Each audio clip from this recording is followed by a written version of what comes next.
ধ্বংসস্তূপে দাঁড়িয়ে ৪১ মাস পর ভারতের মাটিতে দ্বিতীয় বাংলাদেশ হিসেবে সেঞ্চুরি পেলেন মুমিনুল হক। একটা সময় সেঞ্চুরিকে নিজের অভ্যাস বানিয়ে ফেলেছিলেন মুমিনুল হক, তবে সেই ধারায় ছেদ এসেছে আগে। অনেকটা দিন ধরেই সেঞ্চুরি নেই টেস্ট বাংলাদেশের সর্বোচ্চ সেঞ্চুরিয়ানের ব্যাটে। সর্বশেষ টেস্ট শতক পেয়েছিলেন ২০২৩ সালে আফগানিস্তানের বিপক্ষে টেস্টে, আর ১৫ মাস পর এবার পেলেন আরেক সেঞ্চুরি। তবে দেশের বাইরে প্রায় ৩.৫ বছর বা ৪১ মাসের সেঞ্চুরির খরা কাটালেন মুমিনুল। কিন্তু ভারতের বিপক্ষে কেমন ছিল মুমিনুলের সেঞ্চুরির বীরত্ব গাথা? ধ্বংসস্তূপে দাঁড়িয়ে করা মুমিনুলের সেই অনবদ্য ইনিংস নিয়ে বিস্তারিত থাকছে আজকের প্রতিবেদনের বাকি অংশে। কেটিভি ক্রিকেট চ্যানেল থেকে আপনাদের সাথে আছি আমি মাহমুদ রহমান সিয়াম।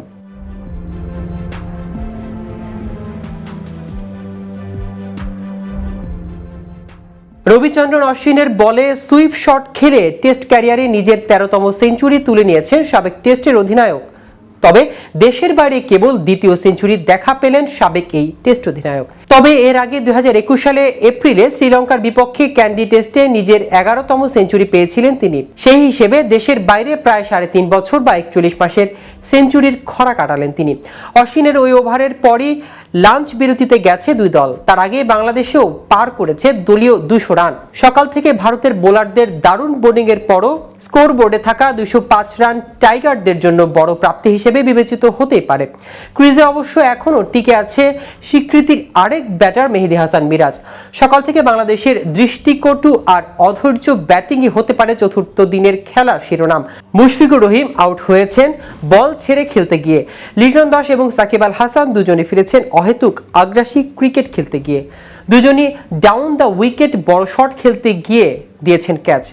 যশপ্রীত বুমরা পরপর কয়েকবার একই লেন্থে বল করেছেন। মুশফিক যে বলে আউট হন তার ঠিক আগের বলটিও অফ স্ট্যাম্পের বাইরে পড়ে ভেতরে ঢুকেছিল। যদিও সেবার মুশফিকের ব্যাটে কানায় লেগে স্ট্যাম্পে পাশ ঘেঁষে চলে যায় সীমানার বাইরে। পরের বলে মুশফিক নিজেই ব্যাট উঁচিয়ে জায়গা ছাড়লেন, তাতেই হয়েছেন বোল্ড। ১১ রান করা মুশফিকের আউটে ৪ উইকেট হারিয়ে বাংলাদেশের রান ১১২। অপর ব্যাটার মুমিনুল খেলছেন পেসার টেস্টের মেজাজে, তুলে নিয়েছেন 50। মাঝে মোহাম্মদ সিরাজের করা ৪৬তম ওভারে প্রথম বলে আউট হয়েছিলেন আম্পায়ারের সিদ্ধান্তে। সাথে সাথেই রিভিউ নেন তিনি। স্নিকো মিটারে দেখা যায় বল ব্যাটে লাগেনি, প্যাডে ছুঁয়ে তবে গেছে জশম্বী জয়সওয়ালের হাতে। ৪৮ রানে দাঁড়ানো মুমিনুল পরের বলেই ৪ মেরে পেয়ে যান 50। অবশ্য রবীন্দ্র জাদেজা এক ওভারে ২ বার ৪ মেরেছেন তিনি। লিটন দাস শুরুতে এসেছে যশপ্রীত বুমরার এক ওভারের পেলেন ৩-৪। এরপর আরও আগ্রাসী হতে গিয়ে বিপত্তি। রোহিত শর্মার দুর্দান্ত এক ক্যাচে মোহাম্মদ সিরাজের বলে আউট হয়ে ফিরেছেন লিটন। মিড অফের ওপর দিয়ে সীমানা পার করতে চেয়েছিলেন লিটন, কিন্তু লাফিয়ে উঠে এক হাতে দুর্দান্ত ক্যাচ নেন রোহিত।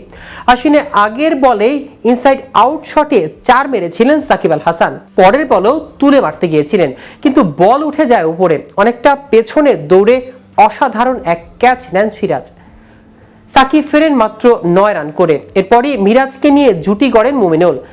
৯৩ এবং ৯৬ রানে ২ বার জীবন পেয়েছে। একবার ক্যাচ নিতে পারেনি ঋষভ পন্থ, আরেকবার স্লিভে হাতের মুঠো থেকে ক্যাচ ফেলে দেয় রোহিত শর্মা। বাকি ব্যাটসম্যানরা আসা যাওয়ার মধ্যে থাকলেও এক প্রান্তে আগলে রেখে সেঞ্চুরি তুলে নিয়েছেন মুমিনুল হক। তো ভিউয়ার্স, ভিডিওটি সম্পর্কে আপনাদের কোনো মতামত থাকলে আমাদের কমেন্ট করে জানাতে পারেন। সাথে সাথে নিয়মিত ক্রিকেট আপডেট ও ইনফরমেটিভ ভিডিও পেতে কেটিভি ক্রিকেটের সাথেই থাকুন। ধন্যবাদ সবাইকে।